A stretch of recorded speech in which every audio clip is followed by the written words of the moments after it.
అందరికీ నమస్కారం. జై గురుదేవ్. ఈరోజు టాపిక్ వచ్చి జలుబు. జలుబు ఎందుకు తీసుకున్నానంటే ప్రతి ఒక్కరూ ఏదో ఒక సందర్భంలో చిన్నప్పటి నుంచి పెరిగి పెద్ద అయిన తర్వాత ఏదో ఒక సందర్భంలో జలుబు అనేది గురవుతూ ఉంటాం. ప్రతి సంవత్సరంలో ఒకసారైనా 2 సార్లు ఖచ్చితంగా ఈ జలుబు బారిన పడని వారు ఎవరు ఉండరు. చిన్నపిల్లలు అయితే మరేను. ముఖ్యంగా ఈ జలుబుకి అధిపతి ఎవరంటే జ్యోతిషశాస్త్రపరంగా చంద్ర భగవానుడు.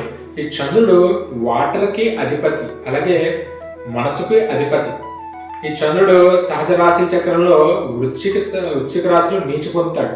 అంటే వృశ్చిక రాశి అనేది ఏంటంటే మలిన స్థానం, అంటే అక్కడ మురికి నీటి వ్యవస్థ అని ఉంటుంది, అక్కడ నీచు పొందుతాడు. మనం సాధారణంగా మనకు జలుబులు ఏ రూపంలో వస్తాయి?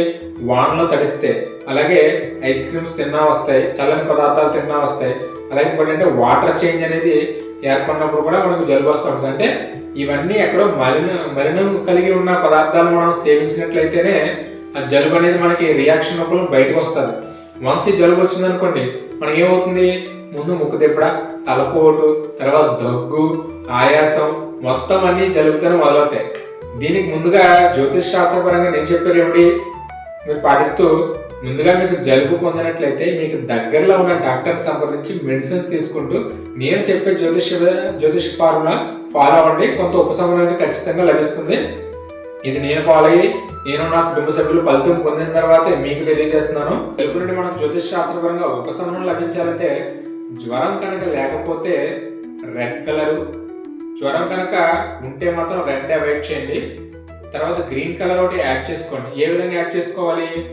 మనకి మీరుండే ప్రదేశంలో గ్రీన్ కలర్ డ్రెస్సులు వేసుకోవడం, అలాగే పడుకునే చోట గ్రీన్ కలర్ దుప్పటా వేసుకోవడం, గ్రీన్ కలర్ రంగులు ఉన్న రూమ్లో ఉండడం, అలాగే 2 తులసి ఆకులు కానీ తమలపాకులు కానీ తీసుకోవడం. ఎందుకంటే ఈ తులసాకి తమలపాకుకి అధిపతి కూడా బుధుడు. ఈ బుధ గ్రహానికి చెందిన కలర్సే ఈ గ్రీన్ కలర్.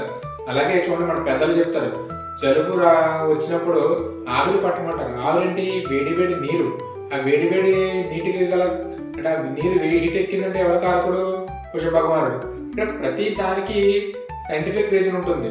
అంటే మన పూర్వీకులు ఆచరించే విధానంలో ప్రతి దానికి కూడా జ్యోతిష్యపరమైన సంబంధం ఖచ్చితంగా. మనం మేలు పొందిన తర్వాత మనకు జరిగిన మేలు 10 మందికి జరగాలనేదే గురు పరంపర. అలాగే మీరు మేలు పొందిన తర్వాత చాట్ బాక్స్లో మీ అనుభవం కామెంట్ రూపంలో ఇవ్వండి. సర్వేజన సుఖినో భవంతు.